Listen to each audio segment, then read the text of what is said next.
आज की कहानी में दिखाया जाएगा कि देविका आती है वनराज के पास और उसे बोलती है, काव्या घबराते हुए दौड़ कर जा रही थी, मैंने उसे देखा था और उसकी एक इयररिंग भी मिसिंग था। मुझे वो इयररिंग कहाँ पर मिला तुम्हें पता है? तुम्हारे बेडरूम पे। मुझे तो तुम दोनों के ऊपर उस दिन से शक हो गया था जिस दिन मैं तुम्हारे घर पर रुकी थी, लेकिन अनुपमा को उसके पति परमेश्वर से पूरा विश्वास था। और वेदिका वनराज को वार्न करके भी जाती है कि अगर अनुपमा को कुछ भी हुआ ना तो उसे वो नहीं छोड़ेगी।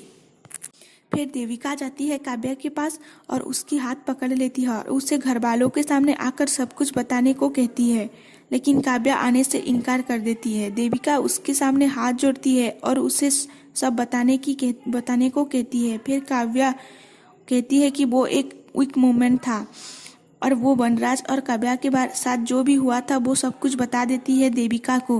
देविका बोलती है, अनुपमा के पति के साथ उसकी बेडरूम पे, छी तुम्हें शर्म नहीं आई? बेशरम की हद भी होती है। और फिर वेदिका काव्या को भी वार्न करके बोलती है, अगर अनुपमा को कुछ भी हुआ ना तो तुम दोनों जेल के अंदर होंगे और वहीं पर तुम और तुम्हारे सॉकर बॉयफ्रेंड वीक मोमेंट बनाते रहना। देविका वहां से चली आती है। अनुपमा को होश आते हुए भी वो बेहोशी की तरह पड़ी रहती है। वो किसी से कुछ नहीं बोलती है। उसकी ऐसी हालत देखकर घर वाले सब बहुत परेशान हो जाते हैं। तोसू बोलता है, डॉक्टर ने कहा कि अगर कल सुबह तक मम्मी की हालत ठीक नहीं हुई तो हमें उनको हॉस्पिटल में एडमिट करना पड़ेगा। ये खबर सुनकर बापूजी की हालत खराब होने लगता है और वो बेहोश होकर गिरने वाले होते कि वनराज पीछे से आके उन्हें संभाल लेती है। बापूजी का बीपी लो हो गया था।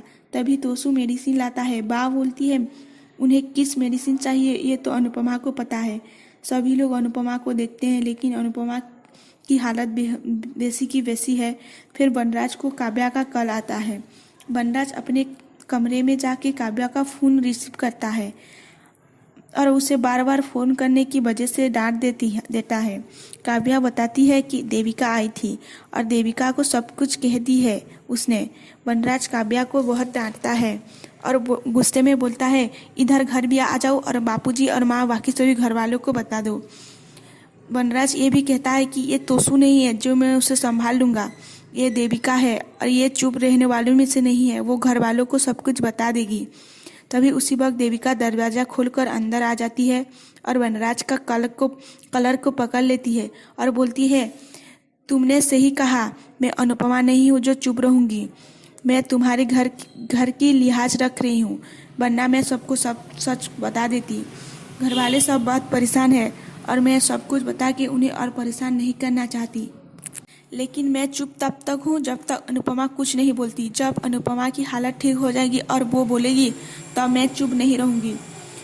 बा अनुपमा की बातें और उसकी काम को याद करके बहुत रोती है। बापूजी भी अनुपमा को याद करके बहुत रो रहे होते हैं। तो समर्थ को भी उनकी मम्मी की बातें याद आती है और वो सभी लोग रो रहे होते हैं। आज के एपिसोड में आप इस सीन को एक संगीत के जरिए बहुत ही इमोशनल तरीके से दिखाया जाएगा। अनुपमा सो रही होती है और उसे वो सब कुछ याद आ रहा होता है, तब वो चौंक कर उठ जाती है। आज की कहानी यहीं पर ख़त्म हो जाती है। अगले हफ्ते में दिखाया जाएगा कि अनुपमा को वनराज बोलता है, तुमने जो देखा वो सच नहीं था, तुम मेरी बातों का विश्वास करो। तो वो अनुपमा बोलती है, बस 25 साल से विश्वास तो कर रही हूँ, अब नहीं, अब मेरा अस्तित्व थे। आज के बाद मेरी आपसे कोई अस्तित्व नहीं है। वनराज बोलेगा, क्या करोगी, मुझसे डिवोर्स लोगे? तभी अनुपमा बोलेगी, इसका फैसला मैं करूँगी, आप नहीं। मैं इस घर में रहूँगी या नहीं रहूँगी, इसका फैसला मैं करूँगी।